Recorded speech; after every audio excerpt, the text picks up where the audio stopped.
Excuse me, ఏం చేస్తున్నారు? యోగా. యోగానా? బాగా చేస్తున్నారే కదా. ఈ మాత్రం దానికి ఈ ముక్కులోంచి గాలి పీల్చుకొని ఆ ముక్కులోంచి వదలడానికి ఆ చంద్రబాబు నాయుడు వైజాగ్ లో యోగాంధ్ర అనే పేరుతో 300 కోట్లు ఖర్చు పెట్టాడు. అదే వైజాగ్ లో రుచికొండ ప్యాలెస్ కట్టించాడు 700 కోట్లు ఖర్చు పెట్టి. అందులో మసాజ్ రూములు, యోగా రూములు, ఎక్సర్సైజ్ రూములు ఇవన్నీ ఎందుకు? యోగా చేసుకోవడానికే కదా. అదే రుచికొండ ప్యాలెస్ లో 20 లక్షలు పెట్టి మా అన్న బాత్రూమ్ లో బాత్రూమ్ పెట్టించాడు. ఎందుకు? పడుకో యోగా చేసుకోవడానికే కదా. యోగాంధ్ర పెట్టడం వల్ల గిన్నిస్ రికార్డ్ వచ్చింది కదండి. ఎవరికి కావాలండి రికార్డులు? మేము చూడండి రికార్డులా, మాకు రాని రికార్డులా? సొంత బాబాయిని లేపేసిన రికార్డు మాకే ఉంది కదా. దేశంలోనే అతిపెద్ద లెక్కేస్తా 3000 కోట్లు. ఆ రికార్డు మాకుంది. రాష్ట్రాన్ని గంజే రాష్ట్రంగా మార్చిన రికార్డు ఉంది మాకు. రికార్డులు, రికార్డింగ్ డాన్సుల గురించి మా దగ్గర మాట్లాడొద్దు. మా నాన్నని అడిగితే గుడివాడలో బోర్డు రికార్డింగ్ డాన్సులు పెట్టిస్తాడు.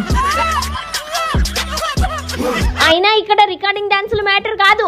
యోగాంధ్ర పేరుతో 300 కోట్లు ప్రజల సొమ్ము దోచేశారు. మేము దాన్ని ప్రశ్నిస్తున్నాం.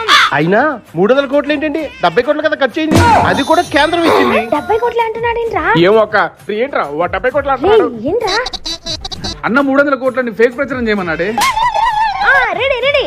గాలి పీల్చుకోండి, ముక్కు మూసుకోండి. ఏదో సమాధానం చెప్పండి. ఏదో సమాధానం చెప్పండి. ఆరోగ్యం కోసం యోగా చేసుకుంటే డిస్టర్బ్ చేస్తావు.